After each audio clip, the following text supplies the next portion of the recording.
Assalamualaikum warahmatullahi wabarakatuh. Kita lanjutkan materi kita yang berikutnya tentang definisi sistem dan model. Masih di bagian pembahasan bab awal atau bab tentang konsep dasar pemodelan sistem. Nah, sebenarnya kita ketahui dulu apakah arti dari pengertian sistem itu sendiri. Sistem seperti yang kita ketahui di dalam dunia teknik industri adalah sistem yang berkaitan tentang bagaimana input, proses, dan output. Atau dalam bahasa kita adalah adanya bahan baku yang diolah atau diproduksi kemudian menjadikan sebuah produk. Nah, sistem sendiri itu memiliki keterkaitan dengan berbagai macam unsur ya. Karena tadi bahwa untuk membuat sebuah proses, maka di sana dibutuhkan bagian-bagian yang melakukan pengolahan ataupun pergerakan ataupun proses produksi di area-area tersebut, tergantung sistem mana yang sedang kita amati. Misalkan di proses produksi maka inputnya adalah bahan baku, prosesnya bisa penjahitan, permesinan dan lain sebagainya, produknya adalah pakaian atau baju. Kemudian misalkan sistem dalam hal keuangan, maka yang jadi masukannya adalah tentang hasil penjualan, kemudian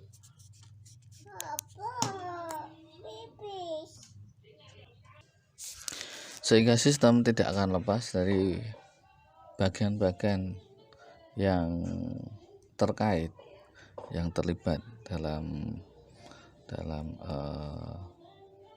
prosesnya ya.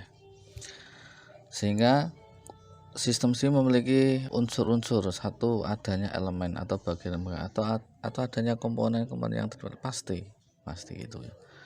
Misalkan tadi sistem kepegawaian gitu, sehingga pasti ada unsur atau orang-orang atau alat-alat yang digunakan untuk memproses tentang kepegawaian, honor dan lain sebagainya. Kemudian yang kedua, elemen-elemen atau bagian-bagian itu pasti terjadi hubungan atau interaksi atau memiliki hubungan atau saling terkait satu sama dengan yang lain. Misalkan bahan baku ini kemudian ini dia sebagai input ya. Kemudian dia pasti akan terkait dengan mesin karena dia nanti akan diolah di mesin. Pasti juga terkait dengan pegawai karena yang menangani adalah pegawai dan lain sebagainya. Sistem CBIS gitu misalkan, di sana ada unsur user, mahasiswa, dosen, pegawai. Kemudian di sana juga untuk mengakses ada komputer. Nah, pasti ada hubungannya antara pegawai, mahasiswa, dosen, komputer dan sebagainya. Itu ada.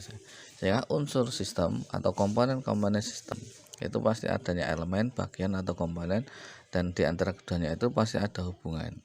Nah, kemudian masih di unsur sistem, di sana ada sesuatu yang mengikat elemen tersebut menjadi satu kesatuan atau sesuatu yang mengikat itu bisa bentuknya aturan gitu. Misalkan tadi tentang proses produksi, maka di sana terikat oleh aturan bahwa ada proses pemotongan, ada proses penggergajian, ada proses finishing dan lain sebagainya. Kemudian dalam sistem gaji ya, misalkan berarti ada uang masuk, ada kemudian golongan, ada kemudian pangkat, jabatan. Nah, di sana ada sesuatu yang mengikat gitu. Ada sesuatu yang kemudian menjadi aturan di sana atau ada yang menjadi SOP-nya di sana. Kemudian dalam sistem itu pasti ada tujuan akhir atau tujuan yang ingin dicapai. Kalau proses produksi berarti nanti adalah hasil akhirnya adalah produk. Sama kalau kita berada di organisasi, itu agar organisasi kita bisa berjalan maka dia harus punya tujuan akhirnya itu ingin seperti apa, harus adanya. Kemudian di dalam sistem itu pasti terkait juga dengan lingkungan yang lebih banyak, karena biasanya suatu output sistem itu menjadi input bagi sistem yang lain. Contohnya begini, dalam misalkan supplier. Di supplier itu dia inputnya adalah dia beli dari produsen, kemudian dia dikemas, dia pemasaran, kemudian dia kirim entah dia ke agen lain atau ke perusahaan. Nah, output dari supplier adalah dia mengirim barang. Nah, kiriman barang ini menjadi input bagi perusahaan karena akan diolah menjadi produk lebih lanjut. Itu. Kemudian suatu sistem ini juga terkait juga dengan lingkungan luar, baik yang bisa dikendalikan ataupun yang tidak bisa dikendalikan, ataupun lingkungan internal ataupun lingkungan yang eksternal. Kalau contoh yang tidak bisa kita kendalikan misalkan ekonomi, politik, itu tidak bisa kita kendalikan, variabelnya terlalu luas. Tapi kalau internal ya, kalau tadi eksternal ya, ekonomi politik eksternal, maka yang internal yang bisa kita kendalikan, misalkan jumlah pemesanan, tenaga kerja, penggajian dan lain sebagainya bisa kita kendalikan. Ya, semuanya itu berada dalam satu lingkungan, sehingga kita dalam hidup ini di dua ini ya pasti terkait. Kita saling berinteraksi lah dengan yang lain. Nah, dari situ maka ada para ahli mendefinisikan tentang pengertian sistem. Nah, ini tergantung nanti kita lihat dari sudut pandang mana.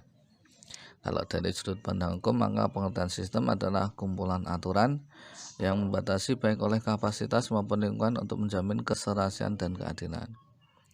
Aturan-aturan yang digunakan untuk membatasi, untuk menjamin keserasian dan keadilan. Ini juga ada unsur elemen, ada unsur interaksi, ada unsur tujuan, ada unsur kesatuan, dan ada unsur lingkungannya. Ini menurut hukum, artinya tujuan akhirnya adalah untuk keadilan. Kemudian pengertian sistem yang berikutnya, misalkan ini menurut ilmu rekayasa, ini yaitulah engineering atau kita, yaitu proses masukan atau input yang kemudian dirubah atau transformasi atau diproduksi menjadi keluaran atau output ataupun produk. Ini menurut kita. Nah, ini juga terkait ada bagian-bagian atau unsur-unsur elemen, ada ikatan atau hubungan, ada satu kesatuan, kemudian ada tujuan dan ada lingkungan, sama juga ya. Kemudian misalkan menurut pengertian sistem menurut bagian atau ilmu matematika, maka yang dimaksud sistem adalah persamaan simbolik dengan karakteristik tertentu. Artinya ada variabel yang diinputkan, kemudian ada operasi, kemudian ada hasil. Misalkan persegi panjang, berarti inputnya adalah nilai panjang, nilai lebar, itu prosesnya perkalian, outputnya luas, itu misalkan. Nah, menurut ahli, ini beberapa kita cantumkan pengertian sistem menurut ahli. Menurut Geoffrey Gordon tahun 1987, dia mengatakan bahwa sistem adalah sebagai suatu agregasi atau kumpulan objek yang terangkai dalam interaksi dan saling ketergantungan yang teratur. Sama, masih ada objek, ada interaksi, dan ada keteraturan atau kesatuan hubungan tadi. Kemudian menurut Ludwig tahun 1940, adalah suatu elemen yang berada dalam keadaan yang saling berhubungan. Itu ada unsur, bagian, komponen, dan ada hubungan. Selalu tidak lepas dari unsur-unsur sistem yang tadi sudah dijelaskan di depan. Kemudian menurut Simon Taylor adalah suatu kumpulan komponen, atau entity atau entitas yang saling berinteraksi dan bereaksi antar atribut untuk mencapai suatu akhir yang logis. Pasti ya, ada selalu unsur-unsur tadi ada selalu terikat, ada komponen, ada interaksi.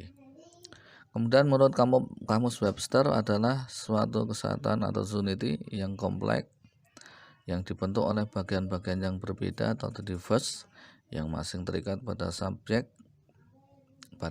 itu rencana yang sama atau berkolaborasi untuk mencapai tujuan yang sama. Ya. Suatu kesatuan atau unity yang kompleks yang dibentuk oleh bagian-bagian yang berbeda atau diverse yang masing terikat pada rencana yang sama atau berkontribusi untuk mencapai tujuan yang sama. Intinya tetap ada unsur interaksi, ada aturan, ada tujuan, dan ada lingkungan. Ini dicamkan dengan betul. Nanti karena ini pengertiannya akan digunakan di berbagai bidang kajian ya, karena sistem itu banyak ya. Contoh mata kuliah kita yang ada nama-nama sistemnya banyak sekali. Pemodelan sistem, kemudian sistem manufaktur, kemudian sistem produksi, perancangan sistem informasi, kemudian banyak sekali ya, Anda bisa. Kemudian pengertian model menurut Al-Gufta Minas tahun 62 ya, kata-kata model dipandang dari satu kata benda, maka dia artinya adalah representasi, gambaran, perwakilan atau perlambangan.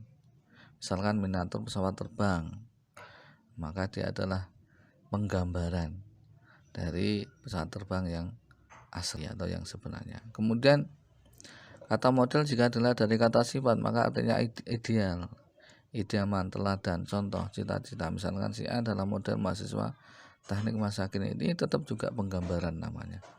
Kemudian kata kerja, memperagakan, mempertunjukkan, sama juga merepresentasi atau mendemonstrasikan atau memamerkan, sama juga. Dari pengertian model baik kata benda, kata sifat, kata kerja tetap mengandung arti kata representasi atau penggambaran. Sehingga model dirancang sebagai penggambaran operasi dari suatu sistem nyata secara ideal guna menjelaskan atau menunjukkan hubungan penting yang terlibat. Sekali lagi, model adalah dirancang sebagai penggambaran operasi dari suatu sistem nyata secara ideal guna menjelaskan atau menunjukkan hubungan penting yang terlibat. Penggambaran sistem nyata, intinya di penggambaran sistem nyata untuk menunjukkan hubungan dari komponen-komponen yang terlibat. Jika dilihat dari pengertian para ahli, kita sampaikan satu menurut Murti Bedrodin tahun 1990. Model adalah suatu representasi yang memadai dari suatu sistem. Model adalah suatu representasi yang memadai dari suatu sistem. Kata kuncinya adalah satu, ada sistem, representasi. Ya, representasi bisa kita bagi beberapa ya. Representasi berskala, pictorial, verbal. Representasi ya, skala itu representasi penggambaran yang digunakan dengan menggunakan skala. Misalkan peta gitu. Jarak 1 km diwakili dengan 1 cm gitu. Pictorial. Pictorial gambar ya, gambar vektor ya, vektor. Kemudian verbal atau ucapan atau kata-kata. Skematik, simbol-simbol. Kemudian satu ada sistem, kemudian representasi, kemudian ada kata kuncinya, kemudian yang ketiga adalah tujuan dan memadai. Oke. Kemudian Murdik Roskleget tahun 1984 adalah aproksimasi atau penyimpulan dari sistem nyata yang dapat kita susun dalam berbagai bentuk. Sistem nyata yang dapat kita susun dalam berbagai bentuk, itu model. Menurut Geoffrey Gordon tahun 1987, model adalah kerangka utama informasi, body of information, tentang sistem yang dikumpulkan untuk mempelajari sistem itu. Kerangka utama informasi atau bagian-bagian utama informasi yang disatukan atau dikumpulkan untuk mempelajari sistem nyata ya, tersebut. Menurut I1H tahun 90, maka digambarkan model adalah penampilan elemen-elemen paling penting. Tampilan elemen-elemen penting dari persoalan yang sistem nyata. Oke, mungkin itu dulu. Kita lanjutkan nanti di bagian berikutnya. Assalamualaikum warahmatullahi wabarakatuh.